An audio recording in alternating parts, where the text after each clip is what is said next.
Well, for the Hokies, who decided not to make the trip out to South Bend for Virginia Tech's football game, the basketball team, pretty much right after the football team's win, hosted VMI in Cassell Coliseum, and once again, another fantastic offensive performance from the Hokies, beating the Keydets 88-72.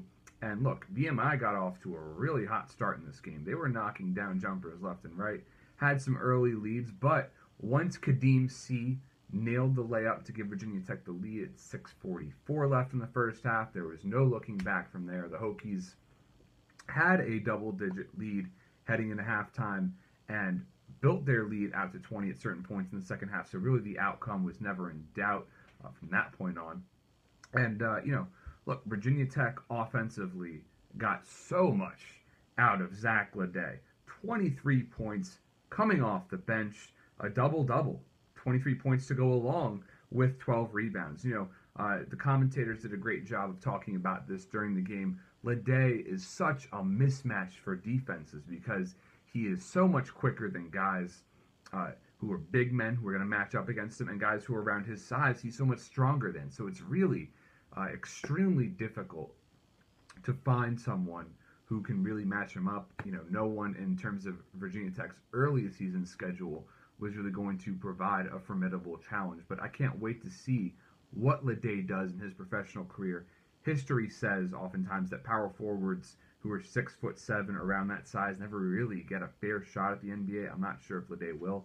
Obviously hope so, but man, he is going to make a lot of money playing professional basketball for a very long time. And in this game, both of Virginia Tech's two best players came off the bench, Leday and Seth Allen, who was second on the team in this game with 15 points scoring, along with 5 assists. So look, Allen is such an unselfish player, great at penetrating, going to continue to free up guys like Ahmed Hill and Justin Bibbs to knock down open jump shots, doing a great job of facilitating. So the headband twins, Seth Allen, Zach Leday, tremendous performances off the bench. Buzz Williams talked about in the postgame, these guys, seniors, do not care about who starts the game. They care about who finishes the game. All right, and that's another reason why I am drinking so much Kool-Aid when it comes to this Virginia Tech basketball team. I've said they were going to finish second in the ACC. I stand by that. Of course, it's hard to really take too much stock out of these early season games because the competition hasn't been the toughest. Of course, I completely understand that. Virginia Tech was ranked by ESPN as having the weakest non-conference schedule in the ACC. So look, they're going to have to win all these early season games. So far, so good. And it's going to continue that way when they continue to get solid performances from Justin Robinson, who didn't need to do all that much offensively, but he's running the offense. He's doing his job. He had 6 assists to go along with his 6 points and had 5 rebounds to go along with that. So from a guard of his size, you love seeing a guy putting in the work wherever he can help. Justin Bibbs had a quiet 13 points, but getting the job done, nailing his shots, went 5 of 7 from the field. Another efficient offensive performance came from Chris Clark, who just really stuffed the stat sheet with 13 points, 7 rebounds, added in a steal and a block. Look, Clark is looking really, really solid out there. I love what I'm seeing from him. Not only is Clark an incredible talent, he has that non-stop motor that teammates really feed off of. So when you're talking about a guy with incredible athleticism and an incredible work rate, he is going to really, really shoot up the charts for scouts as the season goes along.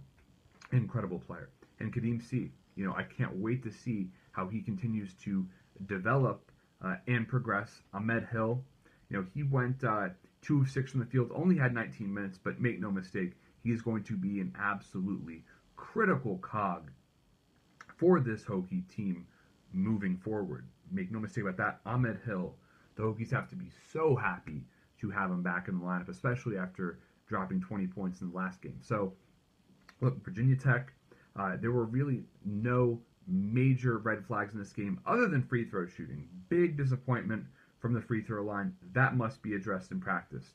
15 of 29 from the free throw line, just over 51%, unacceptable. Buzz Williams will work on that. That will be rectified. The Hokies have to get it done from the line because the team this athletic that is so good at creating easy looks and getting fouled, you have to make the open shots, the openest of shots from the free throw line. So Virginia Tech 3-0 on the season. The Hokies are going to play their next game on Thanksgiving Day against New Mexico in California as part of the Wooden Legacy Tournament. Very interested to see how the Hokies perform in their first true truly challenging test of the season. So until then, Hokies, for those who have passed and for those to come, reach for excellence.